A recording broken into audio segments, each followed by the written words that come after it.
My name is Melissa Mansfield, and I will be presenting a community needs assessment for the community of LaPorte, Texas.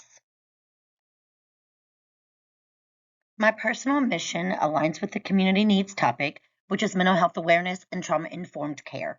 This community need was selected because of recent trauma in the community over the past few years, such as severe weather events, a plant explosion, 2 accidental deaths of students, 2 unexpected deaths of well-loved teachers in the district, and the COVID-19 pandemic. My experience as a school counselor and a doctoral student has shaped my desire to study mental health and the effects of trauma due to a noticeable increase in negative behaviors exhibited by students, significant gaps in academic achievement, and outreach by parents asking for help and resources.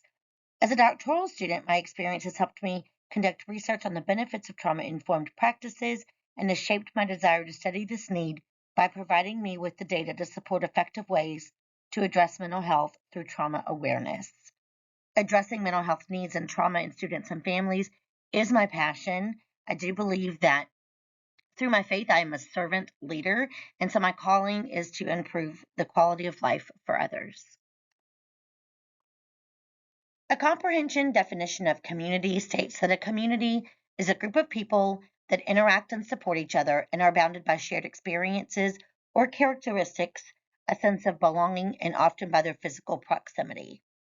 And it is important to acknowledge that this definition even supports that several communities can exist within one geographical area.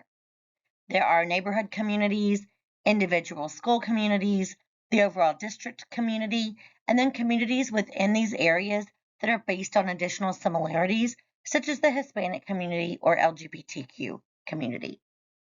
History of mental health has progressed from institutionalization to deinstitutionalization, ultimately resulting in mental health services being contracted to community mental health programs.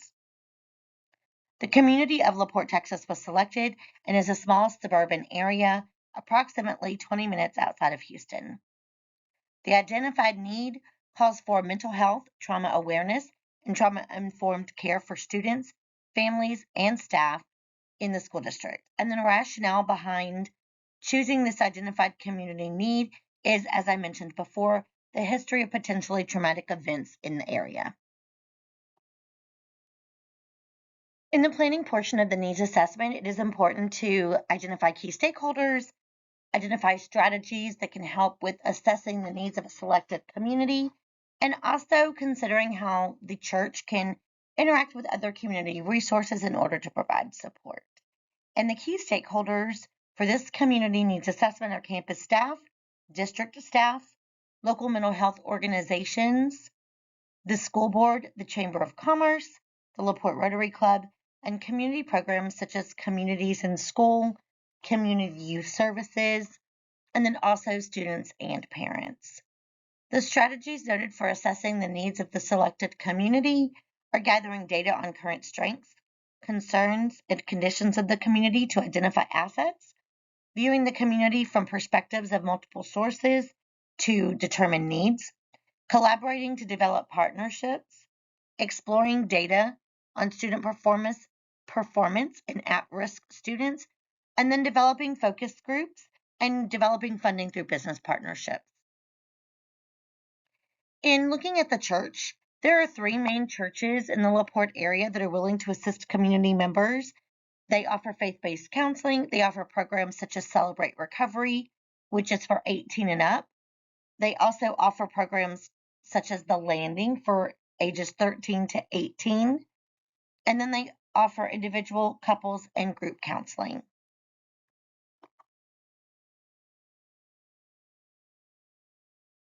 One very important part of a community needs assessment is the data collection process in order to gather valuable information that will guide the plan to meet the needs of the community.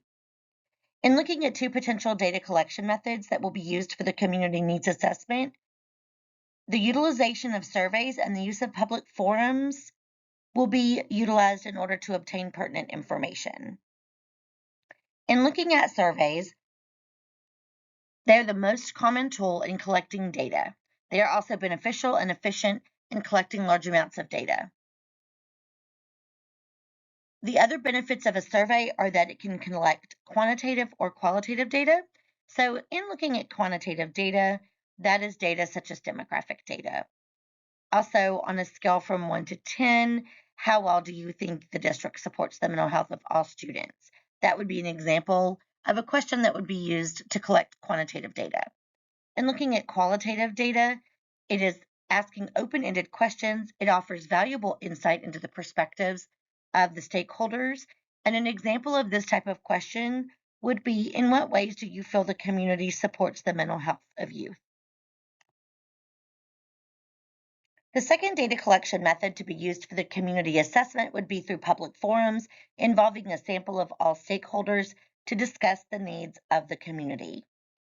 Benefits of public forums are that they are a great way to discover the opinions, perspectives, and ideas of community stakeholders in a non-threatening environment where individuals can speak freely. It involves a sample of all stakeholders to discuss the community needs. As mentioned, it is a great way to discover opinions and get more information. Various stakeholders are included, and then there is the need for a skilled facilitator and note taker in order to take down notes of what is discussed during the focus group. Vulnerable populations in the area were found as a result of data showing that there is a high enrollment of African American and Hispanic students in the district, which constitutes the majority of the student population on every campus. Also, campuses are identified as Title I campuses, which means that they have a high percentage of low socioeconomic status and students who are at risk. Although there is an ethical responsibility to provide mental health care to all individuals, these significant disparities and gaps in quality mental health care to individuals of minority races and ethnic groups, as well as those who are economically disadvantaged, is crucial in order to ensure quality health care for all. Community agencies are very important in order to provide support for the community. And here we have some community agencies that can be found in LaPorte, Texas. Of course, the City of LaPorte, the City Hall, the City of LaPorte Police, our mayor, the Harris Center, who offers mental health care, Clear Hope, which is a local mental health organization that serves the LaPorte community, Community Youth Services, which provides resources to students and families, and then one of the churches, Fairmount Park Church of LaPorte, which offers partnerships with the school district and offers resources to students and families. The National Alliance on Mental Illness, or NAMI, reports startling statistics on the mental health status of youth, including the following. 1 in 6 youth in the U.S. ages 6 to 17 experience a mental health disorder each year.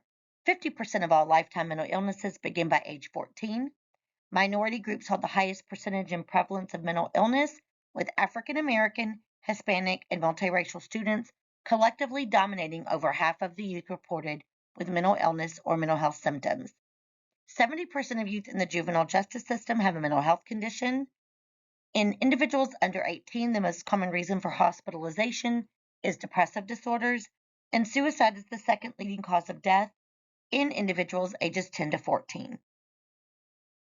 These statistics are very relevant to the community report for LaPorte for several reasons. The Texas Education Agency, or TEA, published the Texas Accountability Performance Report for LaPorte ISD, reporting the following data. African American and Hispanic students account for more than 60% of students in the school district. Over 60% of students in the district are identified as economically disadvantaged, with 100% of campuses in the district identified as Title I campuses due to the socioeconomic status of students.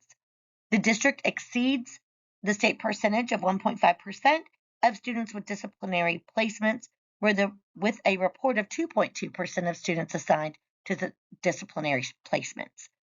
Over 40% of students in the district are considered at risk.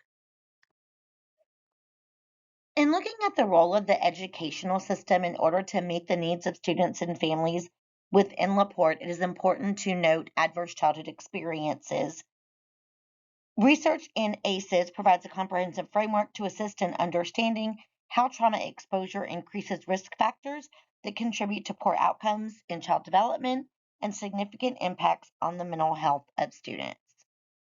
The higher the number of adverse childhood experiences, the higher the increased risk factors are due to trauma exposure. The impact of trauma on students can be significant and cause academic achievement gaps, behavioral and emotional problems, deficits in executive functioning, and deficits in self-awareness. And since we cannot control the outside environment for our students, it is important to note that the school is the optimal environment for students to receive interventions due to creating that supportive and structured environment that students need in order to feel supported. In looking at two different ways we can offer support for students, we can respond through the educational system through multi-tiered systems of support, or MTSS, which is an evidence-based practice, and the utilization of trauma-informed practices and programs, which is also evidence-based. These are positive support approaches, and these allow us to target interventions and target support systems that students need in order to help them change behaviors instead of focusing on the action itself. So it shifts the mindset from what's wrong with you to what has happened to you. And that positive supportive approach is a mitigating factor in keeping students off of the school to prison pipeline. Strengths in implementing MTSS and trauma-informed practices through the educational settings that they are evidence-based to ensure best practices. It creates a supportive trauma-informed environment that is effective in breaking the cycle of trauma. It is crucial in avoiding the school to prison pipeline. It also allows for exploring the underlying issue to help navigate trauma and receive proper supports and interventions. It helps ensure equitable access to interventions, and it also eliminates barriers such as not being able to access healthcare because of cost. The challenges that are associated with MTSS and trauma-informed practices through the educational system are gaining buy-in from parents and staff, changing their mindset, training and implementation, which are time-consuming, realizing that it is a process that takes time to see those benefits, and then making sure that the practices do not become generalized so that we can ensure that they stay individualized depending on the student's identified and specific need. Trauma truly is widespread across all ages and affects students of all ages. Although it has been shown that 60 to 70% of children are exposed to trauma by the age of 17, the effects of trauma can be seen in school-aged children as young as 4 years old who are enrolled in pre-kindergarten programs. Trauma is evident in students of all ages and in all grade levels. The prioritization of the needs by the school system is similar to the chicken and egg debate. While it could be said that students who are in high school and need to attain certain credits to graduate are of greater importance because they need the necessary academic, behavioral, and social skills to be released into the world with a strong skill set, it could also be argued that early intervention is a major priority in addressing mental health and academic needs early in order to provide services early on and prevent further struggles. So, while the needs of students and delivery of services and interventions may look different based on age, the school system must make the needs of all students a priority from preschool to seniors in high school. In discovering the prioritization of need, a scale-based worksheet was utilized, and there were 7 needs that arose from the worksheet, and they are prioritized from number 1 to number 7. The top need is to require schools and local mental health professionals to collaborate and create a pamphlet with local mental health resources to be sent out to the parents and families of students in the district. The number 2 need is to encourage community organizations and agencies to promote mental health awareness across the community and advocate for trauma-informed care programs. The 3rd need is require schools to incorporate a minimum of 20 minutes of social emotional learning curriculum during the day. The 4th need was to require school counselors and district mental health professionals to provide education to parents on mental health and trauma awareness. The 5th need was to require schools to implement trauma-informed practices in the school setting. The sixth need in order of priority was to encourage local mental health organizations and agencies to provide education to school districts and local first responder agencies on mental health symptoms and trauma-informed care, including trauma-informed practices. And then the lowest prioritized need was to work with key stakeholders to create a trauma-informed care plan, including mental health care partnerships with local organizations and trauma-informed practices in the school setting. Although you cannot see the full worksheet on this slide is just an example of how the prioritization of needs were selected or calculated. And so there were 3 scales: time, resources, and competing priorities, and those were ranked from 1 to 5, with 1 being the largest amount of time needed, resources needed, or the largest amount of competing priorities, and then 5 being the lowest amount of time needed, number of resources, and no competing priorities. Those scores were then multiplied in order to get a ranking for each community need. Empirical practice looked at pre-existing intervention and prevention strategies, as well as best practices and recommendations. The plan should explore pre-existing intervention and prevention to determine strategies being used, the efficacy of those strategies, and to explore what additional measures can be put in place to ensure best practices are being used to address the need for mental health and trauma-informed care in the LaPorte community. It was reported that early intervention and prevention strategies are the strongest mitigation factors to mental illness and have the ability to have the most significant impact on the mental well-being of individuals. Prevention is defined by strategies to reduce the incidence, prevalence, and severity of targeted mental health conditions in the community, while interventions are strategies aiming at early identification, case detection, early treatment, and rehabilitation, which includes delivery of services to address the onset of mental health conditions. In looking at pre-existing prevention strategies, those would be identifying protective factors, partnerships between school districts and mental health organizations within the community, at-risk and screening assessments, collaborating with community resources to provide workshops for staff and parents and resources for students in the district as well as families, and partnerships providing funding and resources through outside resources and organizations. Pre-existing intervention strategies include partnerships with local and county mental health organizations to provide training on trauma-informed practices, access to mental health care and counseling through community organizations, on-site mental health care for students at little to no cost, and the development of response to intervention teams on campus. And so moving forward, recommendations would be training for all staff on the effects of trauma on students and families, as well as trauma-informed practices in the school setting. Education for parents on mental health and trauma awareness. Assisting with basic needs such as food, water, shelter, clothing, and employment assistance for parents. The development of policies and protocols for trauma-informed care in the educational system, and establishing timelines for training and the implementation of trauma-informed programs. Policy and environmental change strategies are crucial in order to address the mental health needs of individuals within the community. So policy change strategies include significant impact on individuals' mental health and journey to recovery. They are policies that shape the delivery and implementation of community-based mental health services, which are needed to reduce disparities in mental health care, strengthen advocacy efforts, and integrate mental health with other general health care systems. Also, the model for analysis, the population health and health disparities framework, helps address those disparities such as socioeconomic status, ethnic and minority groups, and lack of insurance and funding for mental health care. Also, policy change strategies can strengthen advocacy through campaigns and funding to provide mental health awareness and reduce stigma.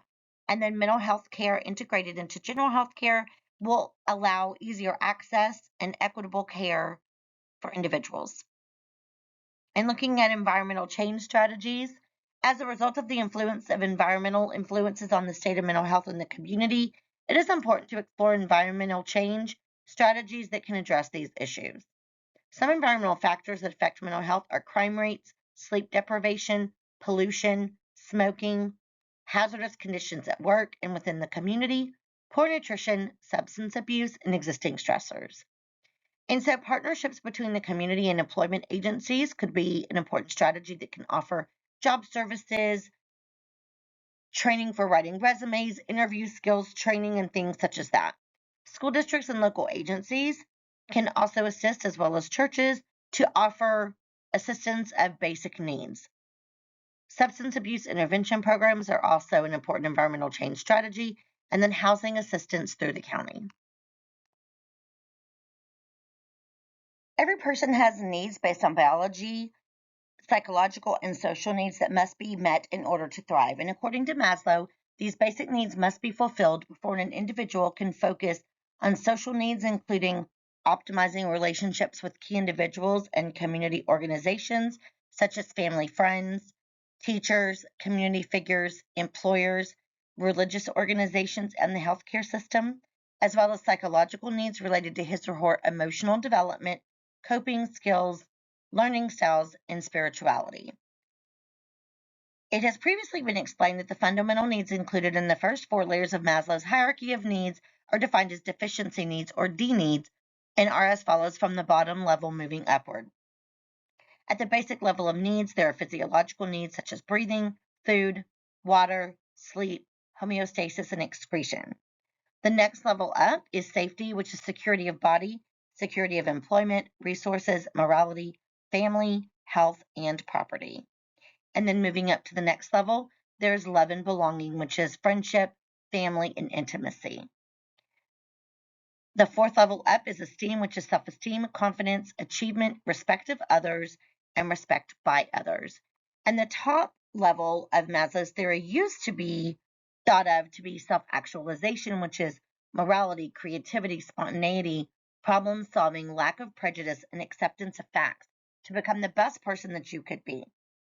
However, in recent years, spirituality has been added to Maslow's hierarchy of needs.